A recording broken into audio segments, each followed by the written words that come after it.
আসসালামু আলাইকুম। ওয়ালাইকুম আসসালাম রহমতুল্লাহ বরকাত। জি, পশ্চিমবঙ্গের বর্ধমান থেকে বলছি।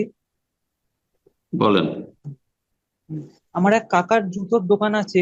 সেই দোকানে মেয়েদের হিল তোলা স্টাইলিশ জুতো বিক্রি করা জায়েজ হবে কি? মেয়েদের কি? হিল তোলা স্টাইলিশ জুতো। হুম, আল্লাহু আলাম।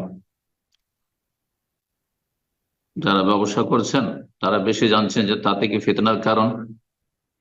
উঁচা হিলওয়ালা স্যান্ডেল পরে যেসব মেয়েরা চলাফেরা করে, আর তাদের কোমর আর তাদের পেছন দিক ঝাঁকানি দেয়, আর তাতে আকৃষ্ট করে যুবকদেরকে, পুরুষদেরকে, এমনটাই যদি হয় তাহলে না জায়েজ।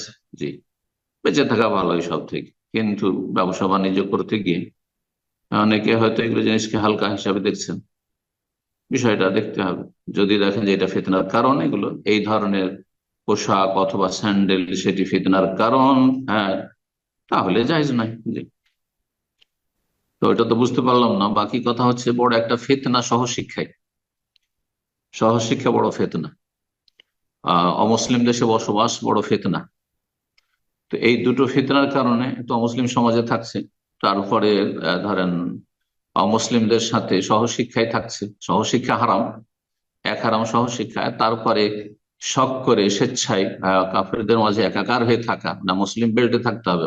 মুসলিম দেশে থাকলেও যেসব এলাকায় মুসলিম মেজরিটি আছে সেখানে থাকার চেষ্টা করে, যেখানে মসজিদ আছে, দিনী প্রতিষ্ঠান আছে এবং দিনী সার্কেল আছে, দিনী ভাইরা বোনেরা রয়েছে, সেখানে থাকতে হবে। অমুসলিম দেশে যদিও থাকতে হয় তো এভাবে থাকতে হবে, এই নয় যে যেখানে সেখানে বসবাস করবে।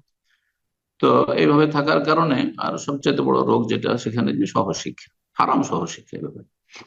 তো অসৎ জীবন যাপন যখন করবেন আর বাপ মা সেটাকে মেনে নিয়েছে দুনিয়ার গরজে, কেন মেয়েকে কলেজ ইউনিভার্সিটিতে সাবালিকা মেয়েকে আপনি পড়াবেন অমুসলিমদের সাথে? এটা করতে গিয়ে তখন খ্রিস্টানের সাথে বেরিয়ে চলে গেল, হিন্দুর সাথে বেরিয়ে চলে গেল, আর তারপরে বলছেন যে এই হলো তো সেই হলো। শুধু ইমান আমল, তার আগে ইজ্জত হারিয়েছে সে, জানিয়া ব্যভিচারকারিনী। 2 নম্বর, সে প্রাণনাশ হচ্ছে, অধিকাংশ মেয়েদেরকে মেরে দিচ্ছে এইসব ইসলামের শত্রু, মুসলিমদের শত্রুরা। তো যার ফলে আদা খেয়েছে, স্বাদ পেয়েছে। আল্লাহ তাদের হেদায়ত দান করে, তাদের বাবা মাকে আগে হেদায়ত করুক। বাবা মা অসৎ, এরকম পরিবেশে পড়ানো মোটেই জায়েজ না।